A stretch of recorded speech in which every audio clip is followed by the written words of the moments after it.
2026년 1월 오늘 30일 금요일 대한공화국 디지털 실록을 기술하겠습니다. 오늘은 세계사 3강인데요. 지난번에 4대 문명을 말씀드렸고, 오늘은 이제 그 4대 문명의 후속타라고 할 수 있는 오리엔트 문명, 그리고 크레타 미케네로 올라가는 이제 그 서양 문명이 되겠네요. 서양 문명이라고 말하기도 초라한데, 제가 오늘 이 이야기를 하기 전에 왜 춘추라고만 하면 될 것인데 K 춘추라겠는가? 세계사인데 한국사도 아니고 굳이 K를 왜 붙여야 되느냐?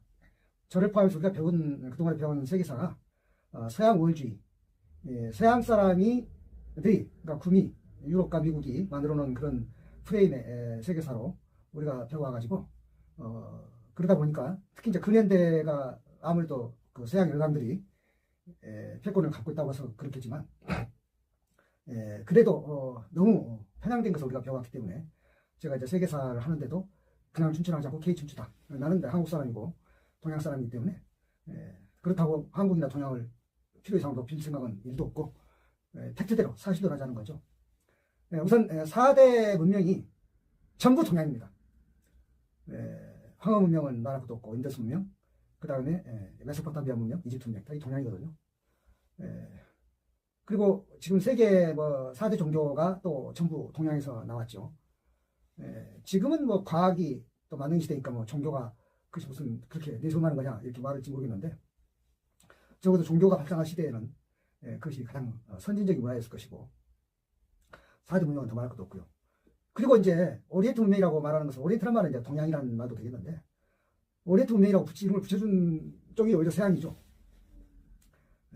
우리가 배운 세계사가, 서양사가 오리엔트 문명이라고 이름을 붙였는데, 그 오리엔트 문명은 이제 메소포타미아라든지 이집트 문명이라든지 내나 이제 동양 문화죠. 문명들이 오리엔트 문명이라는 이름으로 이제 서양에 전달됐는데, 이 지중해를 통해서 이제 전달됐단 말이에요.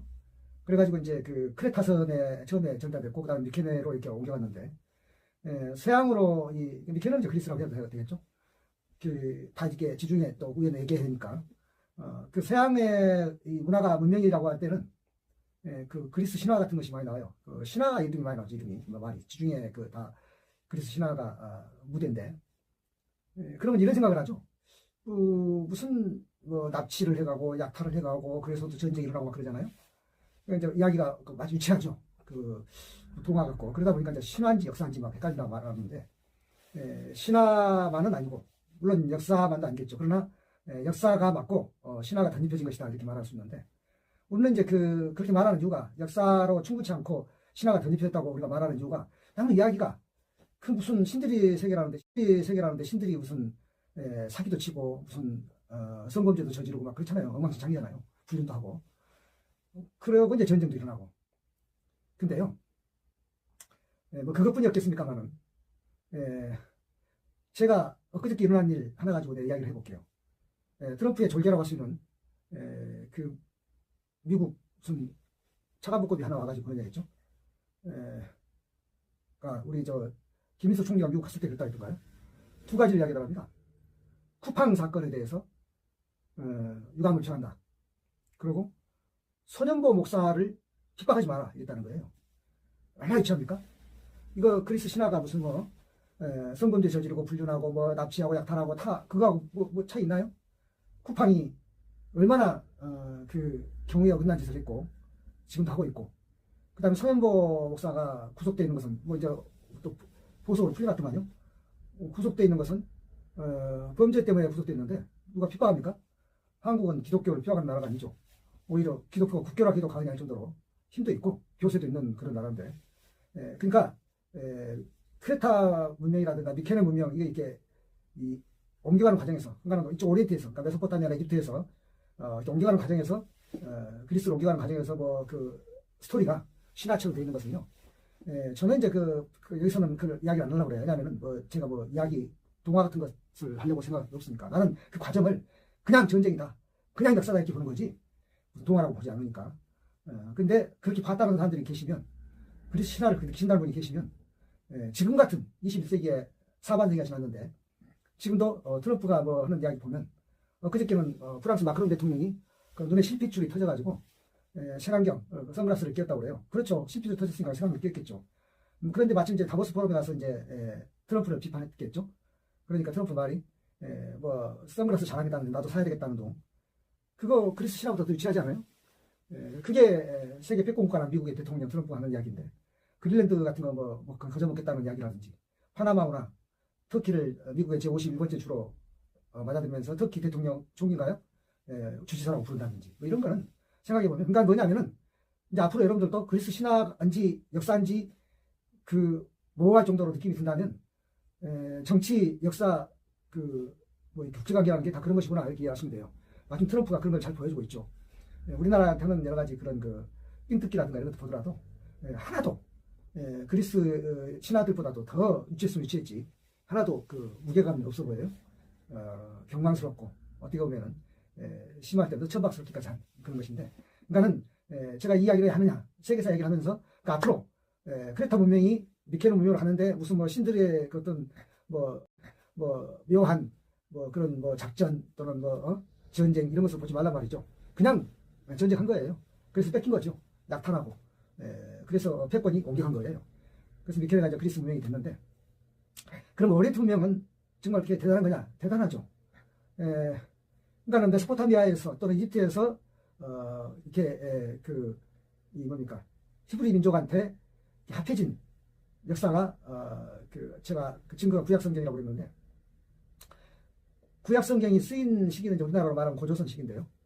그 율법이라고 말하죠. 구약 안에서 율법이 수백 개 조가 있어요. 그러니까 이걸 제가 뭘 말을 하려고 그러냐면은 우리가 이제 고조선 역사가 지금 사실 문서가 남아있는 게 없어요. 고조선뿐만 아니라 삼국시대 역사도 전부 다 그때 쓴 것처럼 남아있지 않고 삼국사기라는 것이 가장 오래된 건데 삼국사기가 쓰인 것은 고려시대 때 쓰였거든요. 그러니까 1100년대인가 쓰였단 말이에요. 그러니까 얼마나 그 앞에 천 몇 년은 우리가 지금 이 기록이 없어요.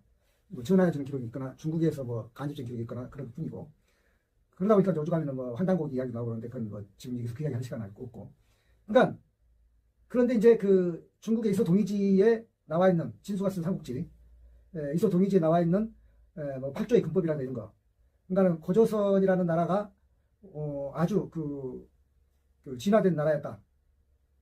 그 팔조의 근법 그 8개의 근법이 있는데 3개만 전달한다는 거 아니에요? 무슨 살인한 자는 사형에 처한다. 뭐 상해를 입힌 자에게는 무슨 이 돈으로 갖게 한다. 도둑질하면은 또 그 노예로 삼는다. 뭐 이런 거라든가. 그러니까 무슨 말이냐면은 돈으로 한단 말은 돈도 있단 말이고 재산형이라는 형벌이 있다는 이야기고 진화된 형일이죠. 또는 노예로 삼는다는 말은 신분제 사회였다는 이야기 여러 가지 했는데 그 정도예요. 그러니까는 구약성경이 갖고 있는 율법 수백 조를 생각하면 너무 엉성한 거죠.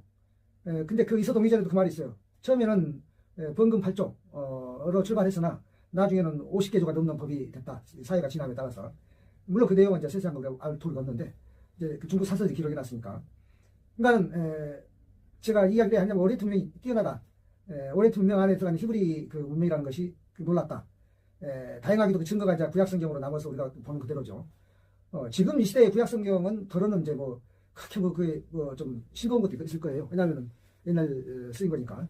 그러나 우리가 고조선 동시대에 쓰인 것이라고 생각하면 그것이 얼마나 뛰어나고 소중하고 얼마나 대단한가를 우리가 인정하지 않을 수가 없는데 그러니까 오리엔트 문명이라 할 때 구약성경이 전부는 아니죠. 그게 일부죠. 그럼 나머지 오리엔트 문명도 많단 말이에요.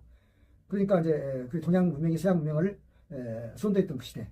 그래서 이 오리엔트 문명이 지중해를 타고 크레타를 거쳐서 미케노로 들어가지고 그리스로 들어갔고 그리고 이제 그리스 로마 문화로 그 다음에 나중에 헬레니즘 문화로 특히 이제 알렉산드로스는 서양에서 출발해서 이 오리엔트 전 지역을 또 이렇게 인도만 빼놓고 완전히 싹 차지할 정도로 그러면서 알렉산드로스 본인이 이 오리엔트 문명에 대한 이 융합적인 성격 무슨 말이냐면은 피정복 문화니까 무슨 깔본다든가 무시한다든가 이런 것이 아닌 억압한다 이런 것이 아닌 오히려 그걸 융합하고 더 키우고 그래서 그 알렉산드로스가 노력한 게 많잖아요. 이렇게 혼인을 시킨다든가 그 다음에 이제 그 자기가 정복한테 가서 그 나라 도시 이름을 알렉산드리아라고 이렇게 이름 붙인다든가 해서 지금 이제 남아있는 건 이집트 쪽에 알렉산드리아 나와 있잖아요.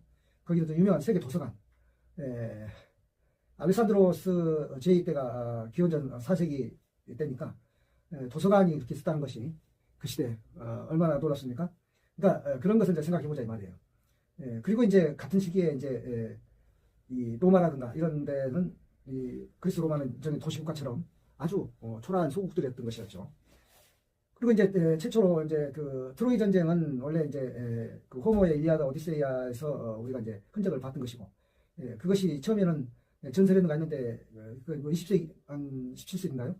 18세기쯤 와서야 그것이 이제 사실로 이렇게 확인됐다라고 그러고, 트로이 유적이라는 것이 발견돼서 그런데, 저 이제 그리스 페르시아 전쟁은 이거는 뭐 확실한 이제 역사가 그 헤로도투스가 쓴 역사에 의해서 확인됐고, 그리고 이제 투키디드스가 쓴 펠로폰네소스 전쟁이라든가 이런 것들을 통해서 그리스 역사, 이른바 이제 서양 역사가 우리의 이제 세계사 안에 들어온 거죠.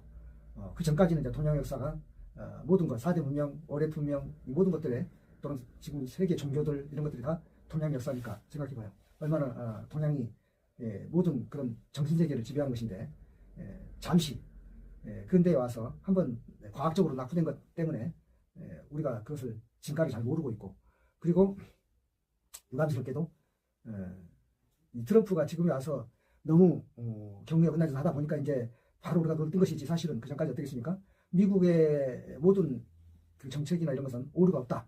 거의 무슨 신격한 그런 그 승리주의자들이 우리 국가 안에 많이 있었고, 그런 4대 사상이 있어가지고 역사라든가 세계사라든가 그리고 우리의 모든 정치, 경제, 사회 문화를 그렇게 얼리가 짜여졌던 걸 생각한다면 이제 우리가 바른 눈을 떠야 한다. 그것이 K춘추가 제가 강조하는 이야기고요.